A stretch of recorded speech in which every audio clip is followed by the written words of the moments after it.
welcome to Bread. Today we're reading Job chapter 10.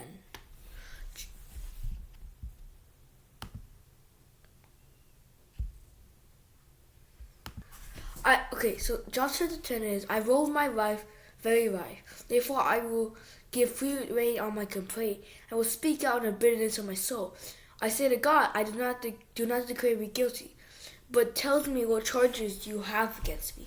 Does it please you to oppress me? Spurn work in the work of your hands, while you smile in the presence of the wicked. Do you have eyes of flesh? Do you see as a mortal sees? Are your days like those of a mortal, or your years like those of a strong man? You must search out my fault, pour out my sin, although you know that I am not guilty, and that no one can rescue me from your hand. Your hand shaped me and made me. Now you will turn and destroy me? Remember that you molded me like clay. Will you now turn me to dust again? Will you not pour me out like milk, and core me like cheese, coat me like skin and flesh, knit me together like bones and steels? You gave life and showed me kindness, and your providence washed over my spirit. But this is what you concealed in your heart, and I know this was in your mind. If I sinned against you, you'd be watching me, and I will not let my offense go unpunished. Even if I am guilty, it's woe to me.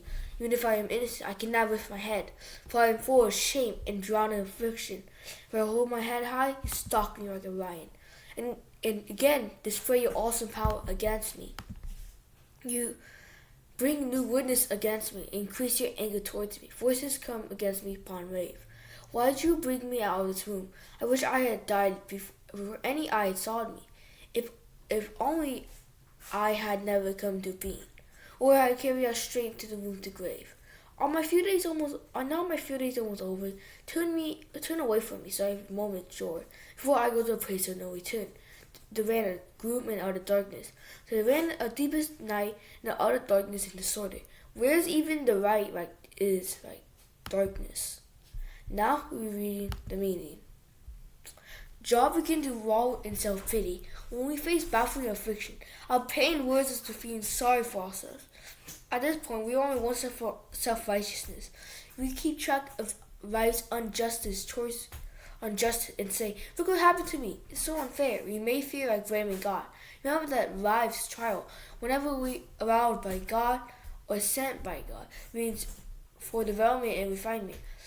When facing trials, think, what can I learn and how can I grow, rather than who did this to me? How can I get out of it? In frustration, Job jumped to false accusation that God was out to get him. Wrong assumptions to wrong conclusions. We dare not to take limited experience and jump to conclusions about life in general. If you find yourself doubting God, remember that you have all the facts.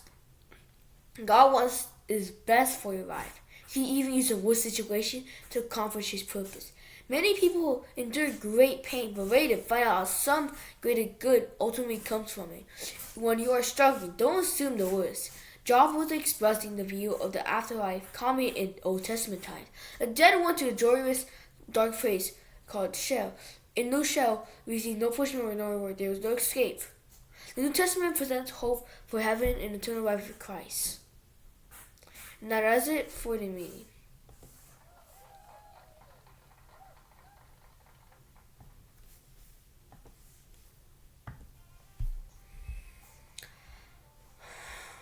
Thank you for your day, Brett. I have a wonderful day. Goodbye.